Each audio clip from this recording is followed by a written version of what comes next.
Hello my dear students, welcome back to my channel teaching grammar. Myself Vishal sir. बच्चों, आज मैं आप लोगों को टेंस की सीरीज में जो आपका प्रेजेंट इंडेफिनिट टेंस है उसका निगेटिव सेंटेंस पढ़ाऊंगा। ठीक है, तो निगेटिव सेंटेंस जो होता है उसको कहते हैं नकारात्मक वाक्य, यानी ऐसा वाक्य जिसमें बातों को स्टेटमेंट को मना कर दिया जाता है। इसकी पहचान होती है बच्चों कि इसके सेंटेंस में नहीं, ना या फिर मत, अगर ये तीन शब्द दिखाई पड़े तो आप समझ जाना कि वो हमारा सेंटेंस निगेटिव है। तो हम लोग प्रेजेंट इंडेफिनिट टेंस का निगेटिव सेंटेंस पढ़ेंगे। ठीक है, जैसे वह घर नहीं जाता है, तो देखो बच्चों, ता है, ती है, ते है, तो प्रेजेंट इंडेफिनिट, और बीच में नहीं शब्द लगा है तो प्रेजेंट इंडेफिनिट टेंस का निगेटिव हो गया। ठीक है, तुम दूध नहीं पीते हो, ये भी निगेटिव सेंटेंस। अब हम निगेटिव को बनाएंगे कैसे, तो सबसे पहला इसका रूल समझ लेते हैं। ठीक है, रूल क्या है, तो देखो बच्चों, अगर आपका कर्ता, रूल नंबर 1 देखो, कर्ता यानी सब्जेक्ट अगर आपका ही, सी, इट कोई नाम है या फिर कोई एक वचन करता है तो उसके साथ बच्चों डज लिखेंगे। क्या लिखेंगे? डज। अफर्मेटिव में वर्ब में यस यस लगता था, लेकिन निगेटिव में क्या लगेगा? डज। और डज के बाद क्या लिखेंगे? नॉट। ठीक है, डज नॉट। अगर आपका कर्ता आई, वी, यू, दे, ठीक है, या फिर कोई बहुवचन करता है तो उसके साथ लिखेंगे डू और नॉट। यानी एक वचन करता है तो डज नॉट और बहुवचन करता है तो डू नॉट।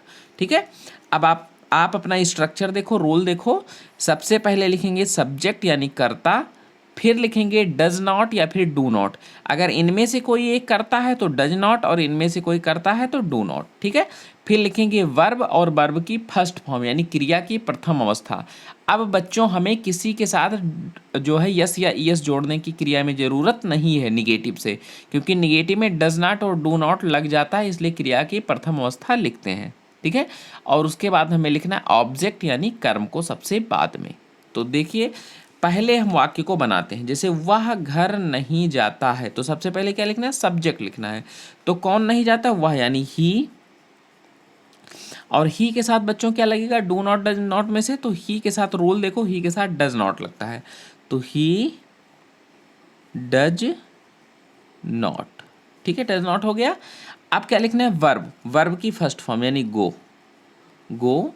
ठीक है, और उसके बाद ऑब्जेक्ट या फिर कंप्लीमेंट, तो गो टू होम, यानी he does not go to home.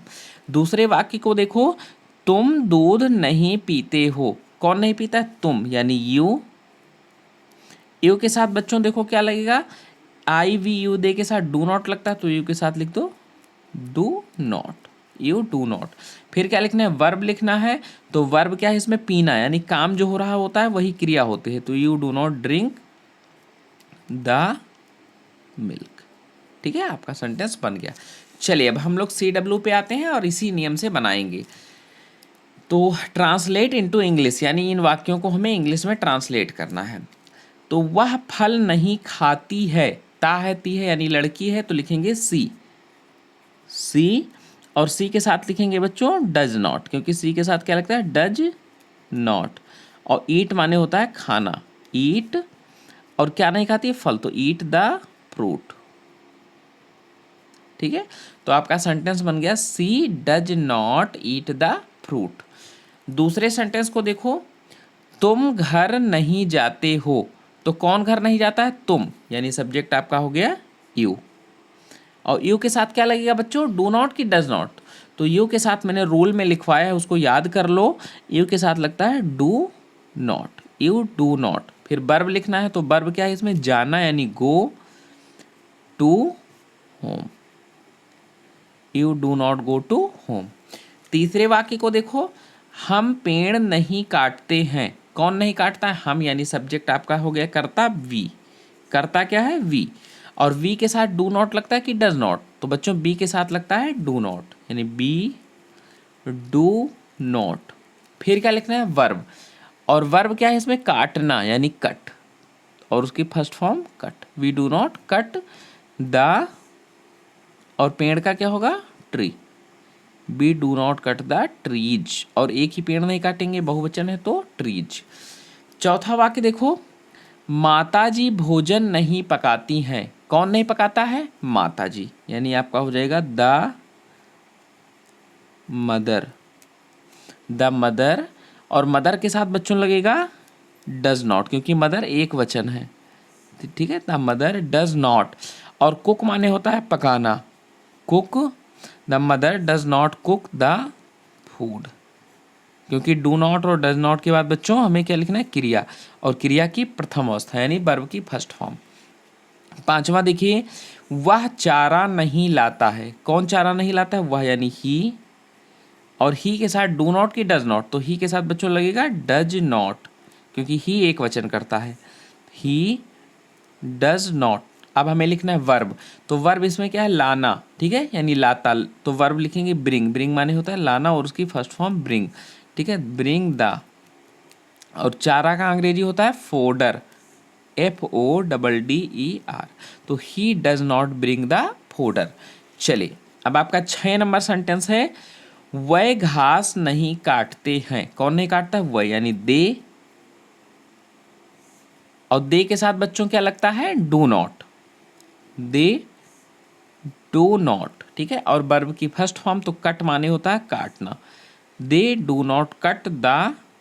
और घास की अंग्रेजी होती है बच्चों ग्रास, GRASS, ग्रास, तो they do not cut the grass. तो इस तरीके से हम देखते हैं बच्चों कि हमारा जितना भी ट्रांसलेशन है सब में हमें या तो डू नॉट लिखना है या तो फिर डज नॉट लिखना है। अगर एक वचन करता है तो डज नॉट, और बहुवचन करता है तो डू नॉट, और सभी कर्ता के साथ वर्ब की फर्स्ट फॉर्म। यानी इसको फिर से एक बार देख लो, समझ लो कि निगेटिव सेंटेंस जो नकारात्मक वाक्य होता है उसमें नहीं, ना अथवा मत 3 शब्द आ जाए तो समझ जाओ कि हमारा वाक्य नकारात्मक है, ठीक है। और आपका अगर कर्ता बच्चों ही, सी, इट, नाम एक वचन करता है तो उसके साथ डज नॉट, यानी अफर्मेटिव सेंटेंस में जिस कर्ता के साथ, ठीक है, जिस कर्ता के साथ हम वर्ब में यस यस जोड़ते थे, निगेटिव में उसी कर्ता के साथ डज नॉट और वर्ब की फर्स्ट फॉर्म लिखते हैं। और अफर्मेटिव में जिस कर्ता के साथ IVU दे जो था ना, वो जिस कर्ता के साथ क्रिया की प्रथम अवस्था लिखते थे, यानी यस और यस नहीं जोड़ते थे। निगेटिव में उसी कर्ता के साथ, निगेटिव सेंटेंस में हमें डू नॉट और वर्ब की फर्स्ट फॉर्म लिखना है, ठीक है। तो ये रूल देख लो, ये रूल बहुत ज़्यादा इंपॉर्टेंट है, और ये जो बच्चों आपका नोट है ना, इस नोट को याद कर लो, आपका ट्रांसलेशन बहुत आसानी से बनता रहेगा। चलिए, अब मैं आप लोगों को कुछ होमवर्क देता हूँ ट्रांसलेशन के लिए। होमवर्क बच्चों आप लोग करके जो है कमेंट में हमें जो है पोस्ट कर दीजिएगा, मैं वहाँ से आप जो है होमवर्क आपका देख लूँगा। तो आपका पहला सेंटेंस है होमवर्क का, तुम एक गीत नहीं गाते हो, ठीक है। दूसरा है, मैं कबड्डी नहीं खेलता हूँ। तीसरा है, रानी भोजन नहीं पकाती है। चौथा है, मैं फल नहीं तोड़ता हूँ। और पांचवा है, वह नहीं हंसता है। तो ये पांचों के पांचों बच्चों प्रेजेंट इंडेफिनिट के निगेटिव सेंटेंस हैं, ठीक है। इनको जो है ट्रांसलेशन बना के और आप लोग जो है मुझे पोस्ट कर दीजिए, मैं कमेंट में देख लूँगा, और वहाँ से आपको अगर कोई त्रुटि होती, एरर, तो मैं आपको चेक करके, ठीक है, आपको जो है दोबारा मैसेज कर दूंगा। तो इस तरीके से बच्चों, ठीक है, आप लोग ट्रांसलेशन को आसानी से धीरे धीरे पूरे टेंस को जो है सीखते रहिए, और इसके आगे फिर एक्टिव पैसिव नरेशन जितने भी आपके एडवांस लेवल के इंग्लिश हैं, परेशान मत होइए। मैं एकदम लो से शुरू कर रहा हूँ, एकदम एडवांस लेवल तक जाऊँगा। आप लोग बस धीरे धीरे पढ़ते रहिए, बेस मजबूत कर लो, आगे की जिम्मेदारी मेरी है, ठीक है। तो बच्चों, वीडियो को प्लीज़ लाइक कर दो, चैनल को सब्सक्राइब कर दो, और बेल आइकन को प्रेस कर दो, ताकि आपको ऐसे ही नेक्स्ट वीडियो जो है इस टेंस सीरीज की आगे भी मिलती रहे। तब तक के लिए जय हिंद, वंदे मातरम।